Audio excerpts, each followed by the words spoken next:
የሌለው የሆነ ጌታ ነው ማለት ነው። አልኢማም አጦበሪ ተፍሲራቸው ላይ ገብተህ መመልከት ትችላለህ።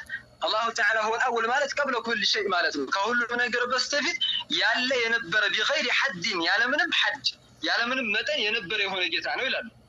ወልአኺር ያለውን ደግሞ የቁሉ ወልአኺሩ በዕደ ኩል ሸይእ ከሁሉም ነገር በኋላ አላሁ ተዓላ ቀሪ የሆነ ጌታ ነው ቢገይሪ ኒሃየትን ማለት ነው።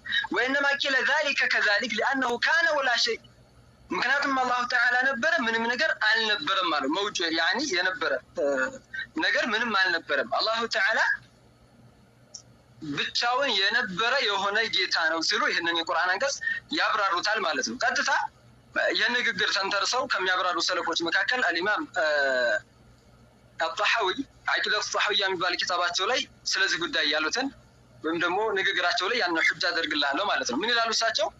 ቀዲሙን ቢለብትዳ ጌታችን አላሁ ተባረከ ወተዓላ ያለምንም ጅማሮ ቀዲም ነው፣ ጅማሮ የሌለው የሆነ ጌታ ነው ይላሉ። ዳኢሙን ቢለንቲሃ ከዛሊከ ዳኢም ነው አላሁ ተዓላ ዘውታሪ ነው፣ ቢለንቲሃ ያለምንም መጨረሻ ይላሉ።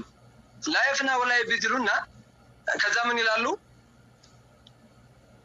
እዚሁ ንግግራቸው ላይ ማለት ነው ማዛለ ቢሲፋቲሂ ቀዲመን ቀብለ ኸልቂ ሹፍ ማዛለ አላሁ ተዓላ አልተወገደም፣ ቢሲፋቲሂ ከባህሪያቶቹ አልተወገደም፣ ቀዲመን ቀብለ ኸልቂሂ ፍጡራኖችን ሳይፈጥር በስተፊት አላሁ ተዓላ ሙሉ ባህሪያቶች አሉ፣ ከዛ ባህሪው አልተወገደም አሉ።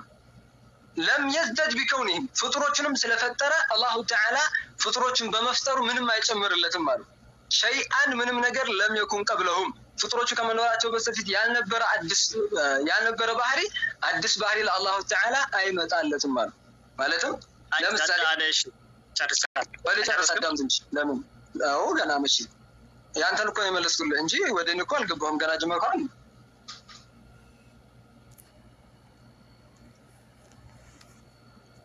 ስለዚህ አልኢማም አጣሐዊ በዚህ ንግግራቸው ምን ግልጽ ያደርጋሉ ማለት ነው?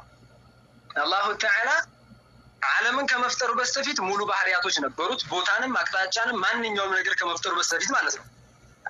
ያለ አቅጣጫ ስለነበረ ቦታንና አቅጣጫንም ከፈጠረ በኋላ ነገር አልጨመረለትም ሲሉ ይናገራሉ። ይሄንን ተአኪድ ሲያደርጉ ሲያጠናክሩ እዛው መትናቸው ላይ ወከማ ካነ ቢሲፋቲሂ አዘልየን ከዛሊከ ላ የዛሉ ዐለይሃ አበድየን ይላሉ።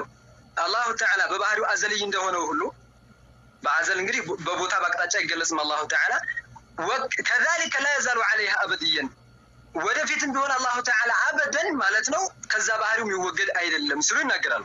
ይህ እንግዲህ ቁርአኑን አስመልክቼ የሰለፎችን ንግግር የቀስኩልህ ነው። በሐዲስ በተመለከተ ነብዩና ሙሐመድ ሰለላሁ ዐለይሂ ወሰለም ከማ ረዋ አልኢማም አልቡኻሪ የዘገቡት ሐዲስ አለ። ሐዲሱን ብቻ ልጥቀስልህ። ምን ይላል?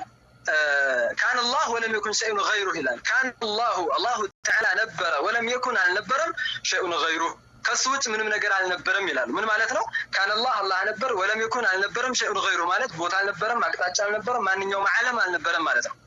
ይሄ ማለት ምንድነው? አላህ ነበረ፣ ቦታ አልነበረም። ስለዚህ አላህ ነበረ፣ አቅጣጫ ወይም ዓርሽ ኩርሲ ያልነበረም፣ አላህ ያለ ዓርሽ ያለ ኩርሲ ነበረ ማለት ነው። አላህ በአዘል ያለ ዓርሽ ያለ ኩርሲ ያለ ቦታ ያለ አቅጣጫ የሆነ ጌታ ነው፣ ብቸኛ የሆነ ጌታ ነው። እነዚህንም ነገራቶች ከፈጠረ በኋላ ደግሞ የሚቀያየር የሆነ ጌታ አይደለም። አላሁ ተዓላ በመቀያየር አይገለጽም ማለት ነው። መውጁድ ቢላ መካን ማለት አጠር አድርጌ ስነግርህ ይሄ ነው። ስለዚህ ወደ አንተ ስመጣለህ የምትነግረኝ ምንድነው? አንደኛ እምነትህ ስንት አይነት ነው? ፊሰማ